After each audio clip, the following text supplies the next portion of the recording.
We're back on Better Living with Laura from the Lucas County Canine Care and Control, and she's brought a couple of friends with her. They're not puppies. They're nice old ladies, aren't you? We got Zoe and Phoebe. We sure do. I've got Zoe on my left. Phoebe's hiding right now down there. Hiding behind the chair down here. Now, these two girls, they're about 9 to 10 years old, and their owner did pass away. So we are trying to keep them together. They've lived together their whole life. Little Zoe, she's what we call a Jack Russell Terrier type mix, and then Phoebe down there is actually like maybe an American Eskimo type mix. Really, really nice little girls. They're a little bit nervous about being on TV here. Hence the panting. Hence the panting. But they love everybody they meet. They just want a laid back, kind of a retirement home. And like I said, we do really want to keep them together. We're actually doing a BOGO, a buy one, get one, adopt one, get one. So we're trying to get those guys, just get them adopted together. So, because they've been together their whole life. Yeah, I would hate for them to be separated at this point because, you think about that if you're with your siblings or, I'm trying to think of other situations. It would be really hard to... Very stressful, and when they first came in, it's protocol, we did separate them in kennels.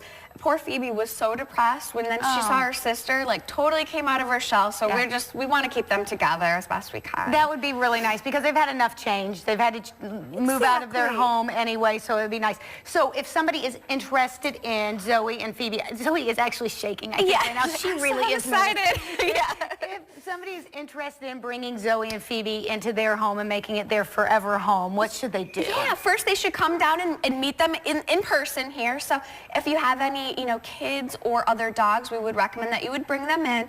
I do think that they would do better with older kids as they can be a little bit nervous.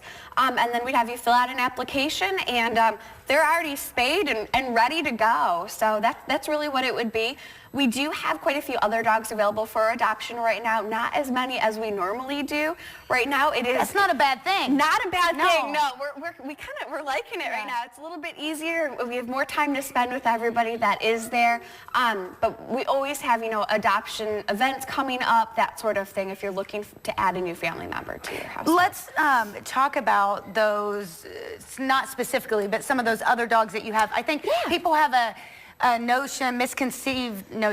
misconception that you can only get a mutt if they come to you, or if you're looking for a specific kind of dog, you have to go to a breeder or pet store to get that, and that's just not true, is it? Not always true. We get dogs in every single day. We pick up stray dogs, we get in owner-surrendered dogs that come in, and we get all breeds, shapes, sizes, colors, ages, you name it, we do get it. Or if you're looking for a particular breed, start looking. You can look at Pet Finder. Maybe it's not with us, but even some other local rescue groups in the area. And if we don't have what you're looking for now, keep checking, because it will come in. And like you said, you get in new animals really daily. Daily, yes. And that's why it's so important that your dog, not only has that current dog license, but that they're wearing it, that it's not, in the drawer somewhere. So if they have that license on and we find them as a stray or somebody brings them in, we can get them back home just as quickly as possible. What about those few people, which I'm sure it's only a few, who sit here on January,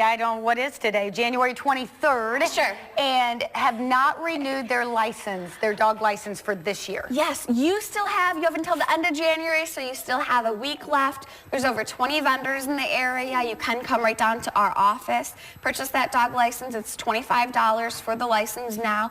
After that January 31st deadline, it does go up to $50, so that's the late fee incurred. So it not only helps get your dog back home safely, but it also helps to take care of these homeless dogs right here in your community too. It is so important, and it is so important to get your dog home safely.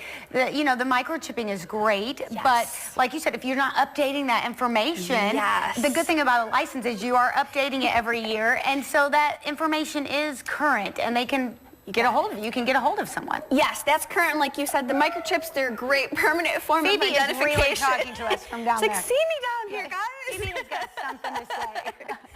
If you change addresses or phone numbers, that doesn't automatically update on those permanent forms of ID. So you do need to go into their database, update that information. So, it is still a feasible way to get a hold of you.